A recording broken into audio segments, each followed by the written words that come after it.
साहेब की जय। सदगुरु श्री कबीर साहेब की जय। विश्व वंदनीय संत सम्राट बंदीछोर सदगुरु श्री कबीर साहब जी, मेरे हृदय मंदिर के आराध्य परम पूज्य सदगुरु श्री महंत साहब जी, पूजा के योग्य सभी संत समाज, मैं चरण कमलों में सिर झुका के त्रिवार बंदी करता हूँ।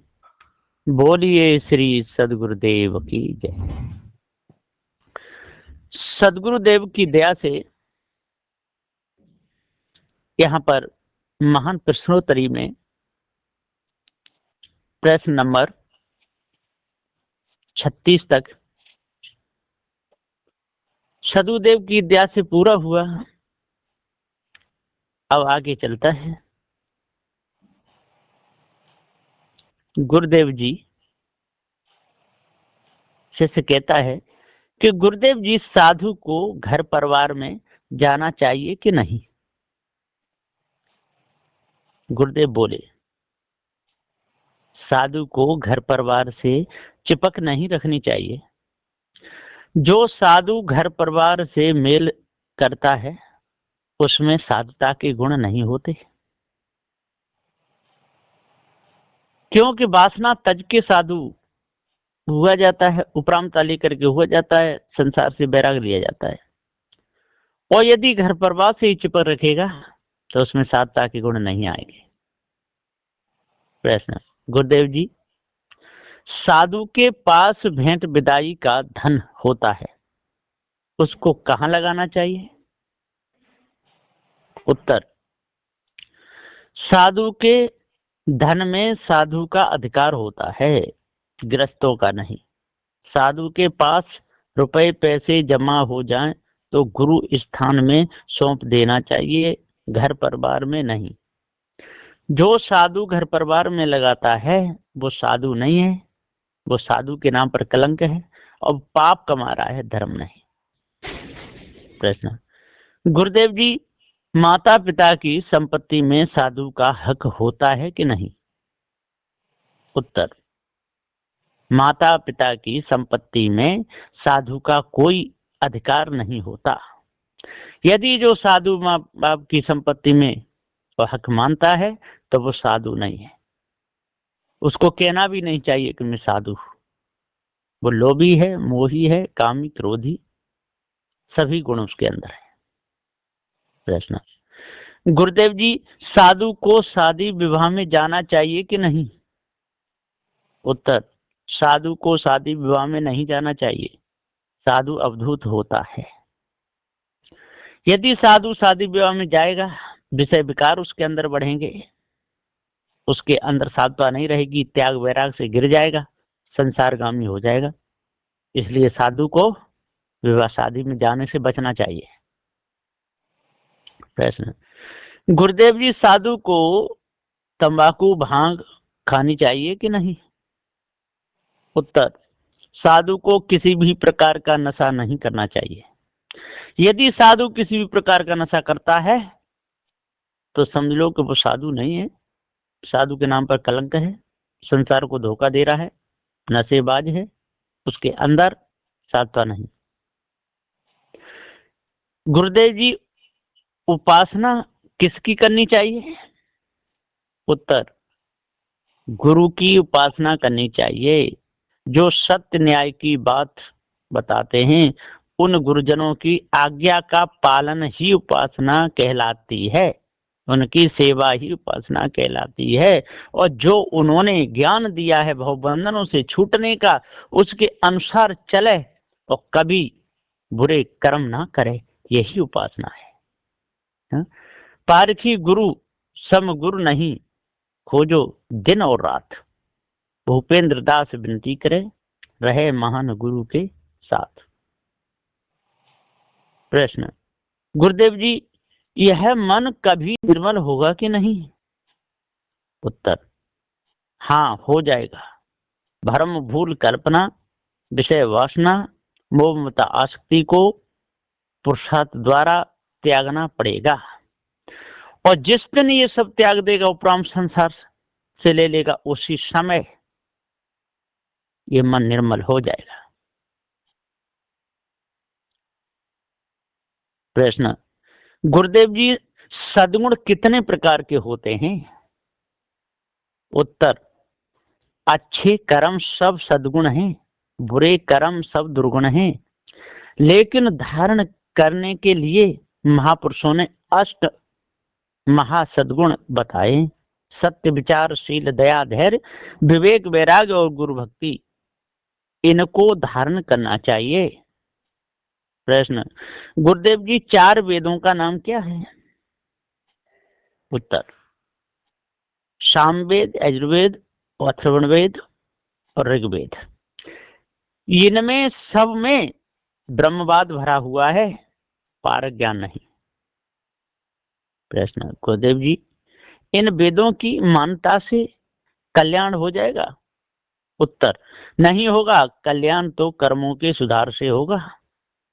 और चेतन जीव सत्य, अजर, अमर, अखंड है। जैसा करेगा तैसा फल भोगेगा। अच्छे कर्म करेगा तो अच्छे फल भोगेगा, बुरे कर्म करेगा तो बुरे भोगेगा। इसलिए संसार से जो प्राम होगा, खानी पानी को तजेगा, वो ही मुक्त होगा। प्रश्न, गुरुदेव जी माला फेरने से कोई लाभ है? उत्तर, माला फेरने से क्या लाभ होगा? कुछ लाभ नहीं होगा। लाभ तो विकारों के तजने से होगा, विकारों को दूर करने से होगा, सभी प्रकार की भूल को मिटाने से होगा, विषय वासना भ्रम को त्यागने से होगा। प्रश्न, गुरुदेव जी क्या गंगा यमुना नहाने से मन निर्मल हो जाएगा? उत्तर, गंगा यमुना नहाने से मन निर्मल नहीं होगा। मन निर्मल सत्संग से होगा। सत्संग से मन निर्मल होगा। तुम ध्यान लगाकर सुन लेना।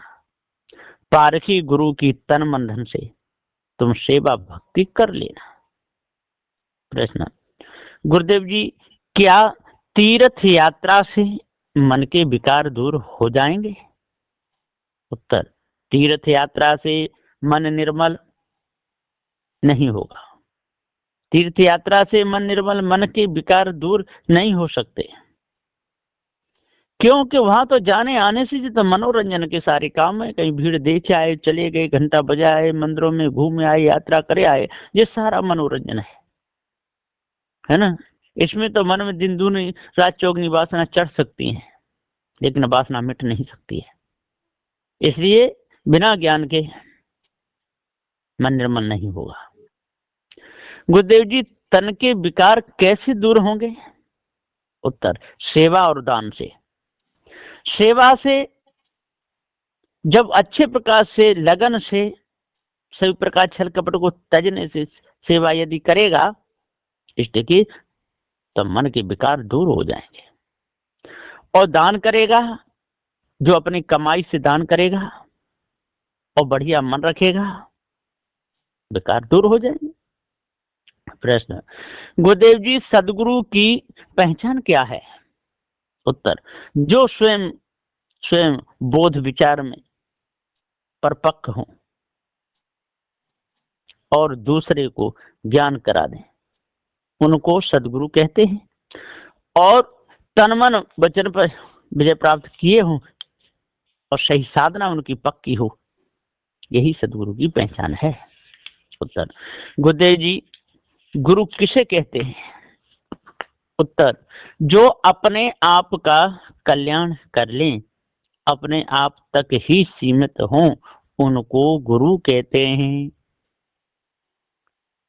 प्रश्न, गुरुदेव जी क्या ज्ञान घटता बढ़ता है? उत्तर, जो जीव का स्वयं ज्ञान है वह कभी घटता बढ़ता नहीं है, बाहर का ज्ञान घटता बढ़ता है। गुरुदेव जी शरीर में जीव कहाँ वास करता है? उत्तर, शरीर में जीव का वास हृदय में है, ऐसा लोग कहते हैं। वहीं से पूरे शरीर को चला रहा है। वैसे तो जीव का प्रारब्ध पूरा होने पर फिर कहीं वास नहीं रहता है। जो जो मुक्त हो गया, खानी वानी छोड़ दिए, फिर वो स्वयं अकेला रहता है। और जब तक वासना नहीं मिटी तब तो शरीरों में वास करता है। तो पूरे शरीर में वैसे तो सत्ता है, पर मुख्य स्थान हृदय बताया गया है। प्रश्न, गुरुदेव जी गुरु मुक्त जीव के पास क्या रहता है? उत्तर, मुक्त जीव के पास कुछ भी नहीं रहता। कुछ नहीं तभी तो मुक्त कहलाता है। जो उसका स्वयं का ज्ञान है, ज्ञान मात्र रहता है, कोई विकार उसके पास नहीं। गुरुदेव जी, बद्ध जीव के पास क्या रहता है? उत्तर, बद्ध जीव के पास सूक्ष्म देह रहती है, उसी को लेकर दूसरे शरीरों में जाता है, गर्भवास में चला जाता है। यदि सूक्ष्म शरीर ना हो तो गर्भवास में जाएगा ही नहीं। जो खानी बानी दोनों जालों पर विजय प्राप्त कर लेता है, उसके स्थूल सूक्ष्म दोनों छूट जाते हैं और सदा सदा के लिए मुक्त हो जाता है। गुरुदेव जी, जीव स्त्री है या पुरुष? उत्तर, जीव स्त्री है न पुरुष। स्त्री पुरुष तो देह की आकृति है। स्त्री का घट बनाता है तो स्त्री नाम पड़ जाता है, और पुरुष का घट बनाता है तो पुरुष नाम पड़ता है। दोनों बनाता ये चेतन जीव है वासना के अनुसार, और दोनों की वासना मिटा दे तो मुक्त हो जाता है। प्रश्न, गुरुदेव जी, मन किसे कहते हैं? उत्तर, यह 5 तत्व का तन ही मन है। तन सो मन, मन सो तन, तन मन से भिन्न नहीं और मन तन से भिन्न नहीं। 5 तत्व और 3 गुण का मन है। 5 तत्व कहिए पृथ्वी जल अग्नि वायु आकाश, और 3 गुण कहिए रजोगुण तमोगुण और सतोगुण। रजोगुण की कर्मेंद्रियां एवं सतोगुण की ज्ञानेन्द्रियां हैं। जो 5 तत्व की 25 प्रवृत्तियां, ये सब मिला करके 40 का भाग हो गया। यह सब मन का विस्तार है, और इसी मन के विस्तार में सारे संसार के लोग भूले हुए हैं। प्रश्न, गुरुदेव जी, मुख्य वस्तुएं कितनी हैं?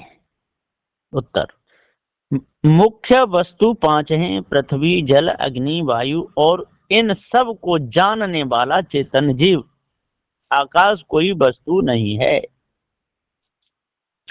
और जो आकाश को वस्तु कहते हैं वो भूल में है, क्योंकि आकाश के अणु परमाणु तस्णु कुछ भी नहीं, पोल खंगोल मात्र है।